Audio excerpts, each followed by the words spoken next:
Hello, नमस्कार दोस्तों। Myself is Jackie Samaria. I am the digital marketer and content creator. Welcome back to Bombay marketer. अगर channel पे नए हैं तो चैनल को सब्सक्राइब कर दीजिए और बेल आइकन को हिट कर लीजिए ताकि आगे आने वाली सारी वीडियो की नोटिफिकेशन आपको मिल सके। तो आज का जो अपन टॉपिक है कि how to make a websites audit report, कि मतलब अपन कोई वेबसाइट है उसका ऑडिट रिपोर्ट कैसे बनाए एसईओ के लिए। ठीक है, तो सबसे पहले अपन जानते हैं कि अपन जैसे सबसे पहले एक वेबसाइट कंपलसरी होती है एसईओ के लिए।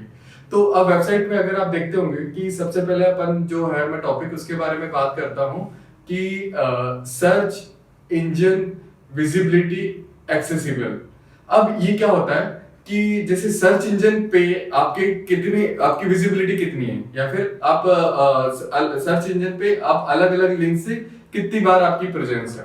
तो इसके लिए आप क्या कर सकते हैं कि ऊपर देखो एक यूआरएल नजर आ रहा होगा। इसके अंदर आपको क्या करना है कि जैसे अगर आप सबसे पहले गूगल जो सर्च इंजन है उस पे जाकर के साइट कॉलन और जो भी आपका वेबसाइट का यूआरएल है वो जाकर के पेस्ट करेंगे, तो वहां पे आपको देखिए कि रिजल्ट शो हो रहे होंगे।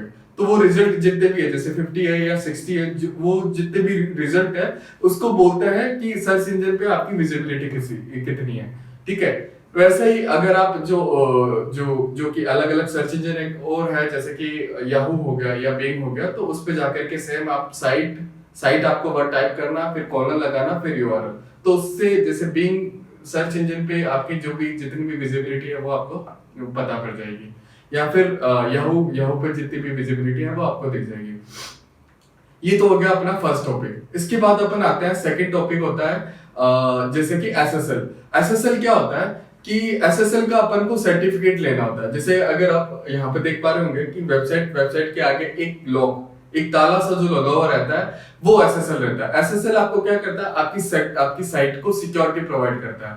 एसएसएल का मतलब क्या होता है कि सिक्योर सॉकेट लेयर। अब ये क्या करता है कि आपको आपकी वेबसाइट को सिक्योरिटी प्रोवाइड करता है कि जैसे कोई हैकर अटैक नहीं कर पाए या फिर कोई मेलवेयर आ जाए तो उससे वो आपको आपकी वेबसाइट को बचाता है।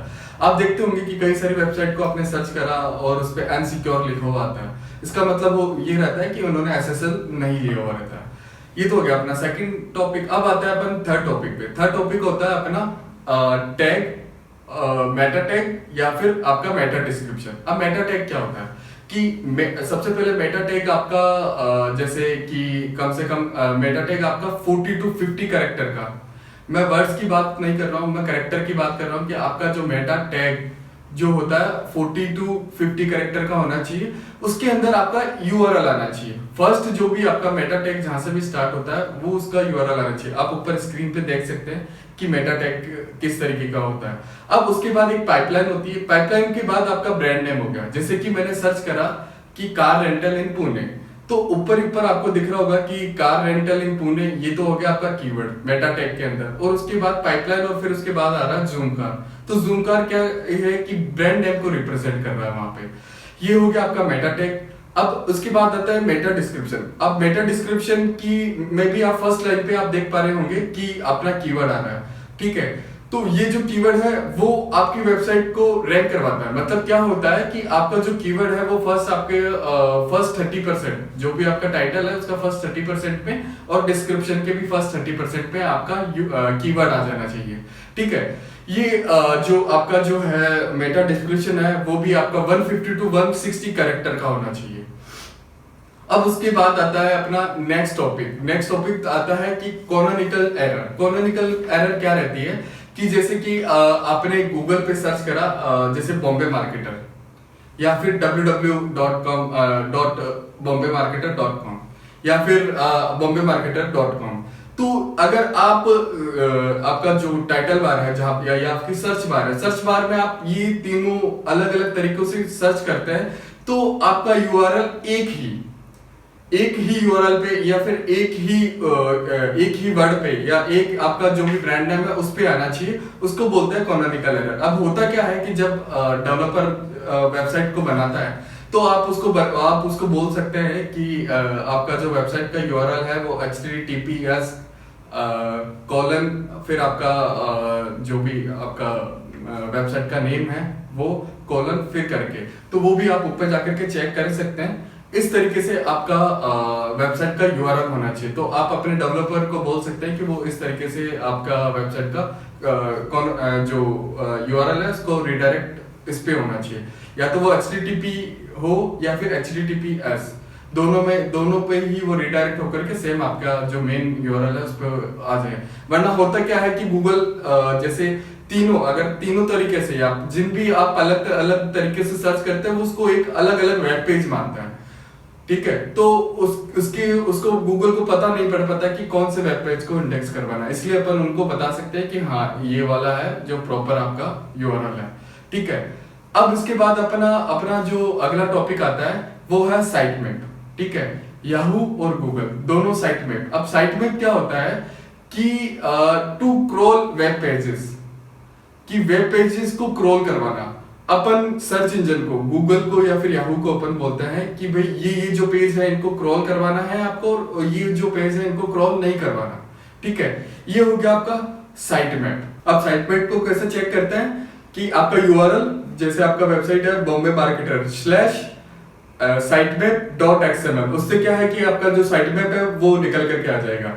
अगर वो जो भी आपको पेजेस है जिनको आपको क्रॉल करवाना वो आपको वहां पे आप डाल सकते हो, और जिनको क्रॉल नहीं करना वो आप उनको हटा सकते हो।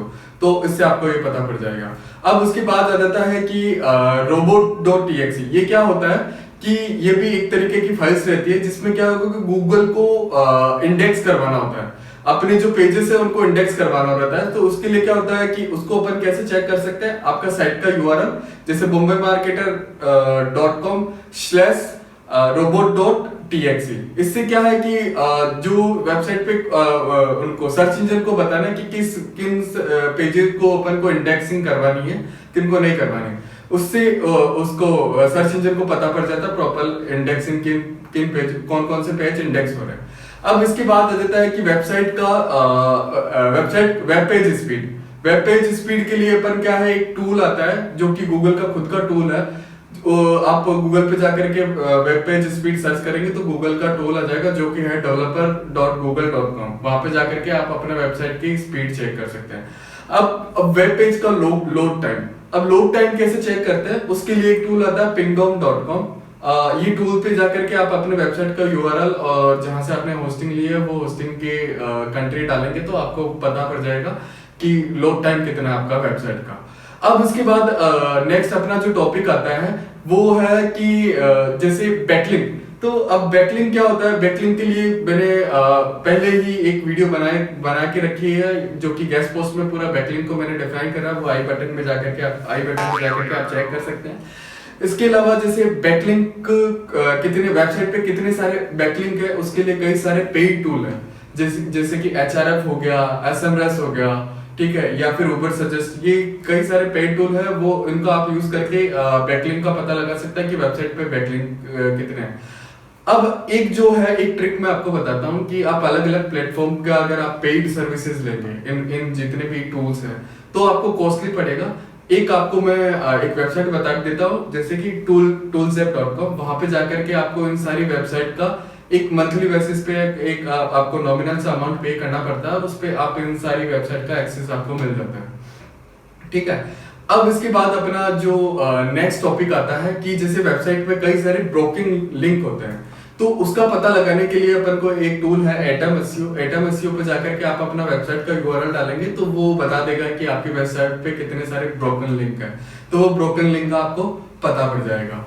अब उसके बाद अपन आता है कि आपका ऑनलाइन कई सारे फ्री टूल भी मिल जाएंगे आपको, जैसे कि एसईओ साइट चेकअप हो गया या फिर एसईओ ऑप्टिमाइजर। उस पे इन पे जाकर के भी आप वेबसाइट का यूआरएल डालेंगे तो आपको वेबसाइट में कौन कौन सी कितनी क्या जो कमियां है वो सारा पता पड़ जाएगा। लेकिन वो प्रॉपर पूरा नहीं बताते, जो टास्क मैंने अभी जितने भी आपको बताए उसमें से कुछ ही टास्क की आपको वो रिपोर्ट दे पाएंगे, बाकी के लिए आपको उनका वो पेड जो अपग्रेडेड वर्जन रहता है जो कि पेड रहता है वो आपको यूज करना पड़ता है, ठीक है। अब उसके बाद अपना जैसे कि जो नेक्स्ट जो अपना टॉपिक आता है वो है इमेज एडिटिंग। अब इमेज क्या होता है, जैसे अपनी अपन वेबसाइट बनाता है, वेबसाइट पे अपन ने कई सारी इमेजेस और ग्राफिक्स यूज कर किए हुए रहते हैं, तो गूगल जो है वो उनको नहीं पहचान पाता, गूगल इमेजेस को रीड नहीं करता। तो अपन क्या करते हैं कि इमेजेस को एक टैग देते हैं या फिर एक नेम देते हैं। जैसे कि आपका आपका जो ग्राफिक है जैसे कि डिजिटल मार्केटिंग से रिलेटेड है, तो आपने क्या कर दिया कि इमेज और इमेज में एल टैग, ठीक है, एल टैग डालने पर अपन गूगल को इमेज के साथ वो टैग डाल देंगे, तो अपन गूगल को बता देंगे कि ये इमेज इस पेज को या इस यूआरएल को रिप्रेजेंट करता है। होता क्या है, अगर आप गूगल करेंगे कुछ भी, जैसे कोई भी कीवर्ड आपने सर्च करा, ठीक है, जैसे कि वेब डेवलपमेंट कंपनी इन पुणे, ठीक है, तो आपको कई सारे मतलब एक आपको ऊपर ऑल आता है, ऑल में आपको सारी चीजें मिल जाएगी, जितनी भी वेबसाइट है, जितनी भी कंपनीज है, उसकी डिटेल्स आ जाएगी, उसके पास में आपको इमेजेस रहता। अब वो जिन भी कंपनी ने वो इमेजेस और ग्राफिक यूज किए हुए रहते हैं, तो वो उसमें भी वहां पे भी एक बैकलिंक दे देते हैं उनके यूआरएल का, उनके वेबसाइट का यूआरएल का। जैसे ही आप इमेज पे क्लिक करेंगे तो आपको एक बैकलिंक ओपन हो जाता है या फिर एक एक वेबसाइट ओपन हो जाती है, ठीक है।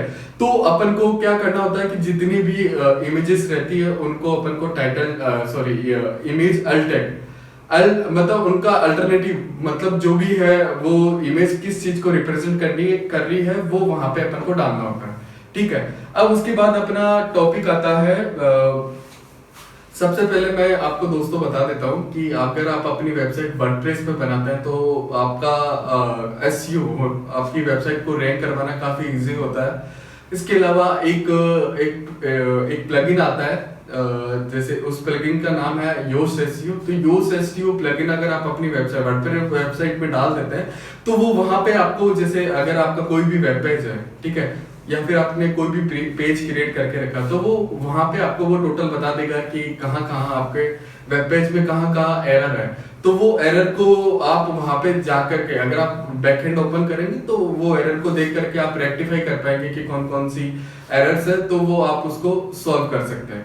अब उसके बाद अपना आ जाता है नेक्स्ट, अपना रहता है मोबाइल फ्रेंडली। अब आपकी वेबसाइट जो भी आपने बनाई है, क्योंकि आप देखते हैं कि बहुत सारे यूजर्स जो होते हैं वो मोबाइल वाले होते हैं जो मोबाइल को यूज करते हैं, ठीक है। तो आपकी वेबसाइट पे अगर आप कोई भी आपका वेब पेज या आपकी वेबसाइट को कोई भी ओपन करता है तो वो आपकी वेबसाइट जो है वो मोबाइल कंपेटेबल होनी चाहिए।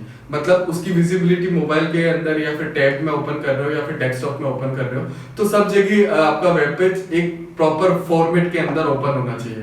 अगर ओपन नहीं हो पा रहा है तो आप अपने डेवलपर को बोल सकते हैं या फिर आप खुद भी देख सकते हैं, या फिर कई सारे टूल्स आते हैं वो अगर आप सर्च करेंगे तो उससे आपको वेबसाइट का मोबाइल फ्रेंडली है या नहीं है वो पता पड़ जाता है।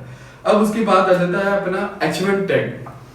H1 टैग क्या होता है कि जैसे आपकी वेबसाइट पे आपने कई सारा आपका कंटेंट रहता है, तो वो कंटेंट पे आपका जो पहला टॉपिक रहता है या फिर जो आपका मेन टॉपिक रहता है वो आपका H1 टैग रहता है।